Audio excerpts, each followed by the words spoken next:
आपण मैंने देखिपे मोर घुगुनी आ इडली रेडी हो जाए। हेलो फ्रेंड्स, मु वेलकम करची मो यूट्यूब चैनल को। आपण मैंने केमती अच्छा बहुत भल अच्छे आशा करछि आपण मैंने निहाती भल थे।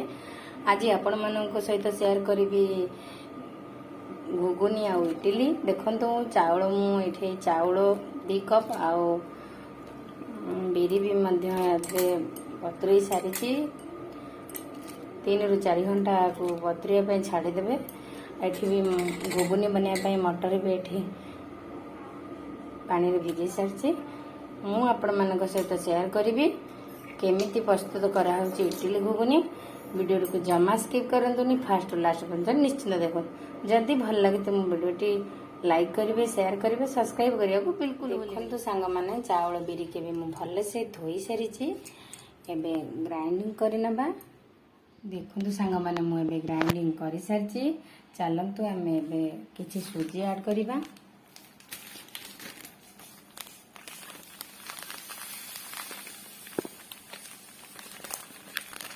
गोटे पकेट सुजी ऐड करदे।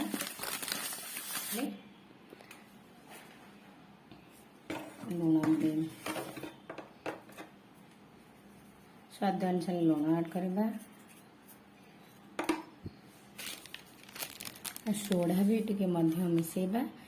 सोडा दबा द्वारा हमारा इडली सॉफ्ट ही होता है, बहुत टेस्टी। चाउल और बिरी रे सुजी की भल से मिक्स करदेली।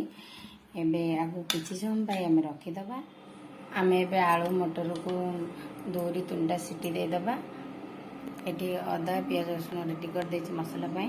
एबे मटर आलू कुकरिया को छाड़ीदेली। चलते आम अलग चलते आम नड़िया को ये करदे कि नड़िया पूरा देकर इडली बनइबा। मटर आलू सीझा छाड़ी ये नड़िया तो मुझे कर सारी। एबे चलतु मटर आलू सीझी सारे। एबे आम घुगुनी प्रस्तुत करवा।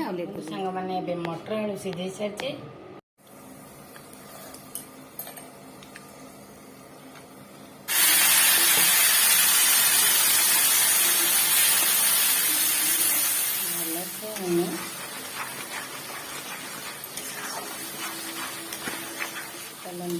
किसी गरम मसला ऐड करवा।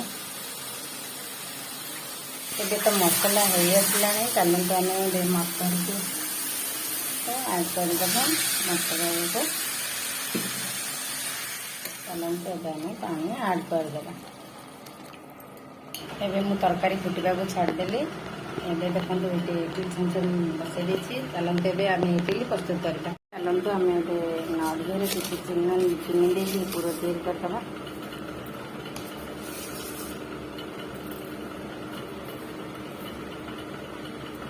एबे हम इडली छांच बसईदेली पानी देके बांफ आसवाई टे बांफ आसला आम आण को ऐड करवा। एबे हमर घुगुनी रेडी हो जाइए।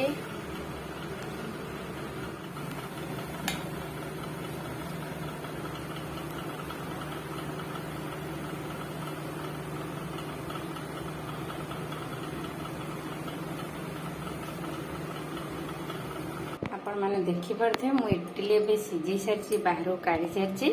देखु आपण मैंने देखी पारे मोर घुगुनी आ इडली रेडी हो जाए। आपण मैंने देखी पारे मोर इडली घुगुनी रेडी हो जाए। देखु इडली केते सॉफ्ट है, बहुत बढ़िया है। आपण मैंने जदि एमती नुआ नुआ वीडियो देखा चाहती दी आम चैनल को सब्सक्राइब करना तब जल्दी जल्दी सब्सक्राइब कर दिंतु, जहाँद्वारा कि आपण मान पाखे नुआ नुआ वीडियो पहुंची पारे।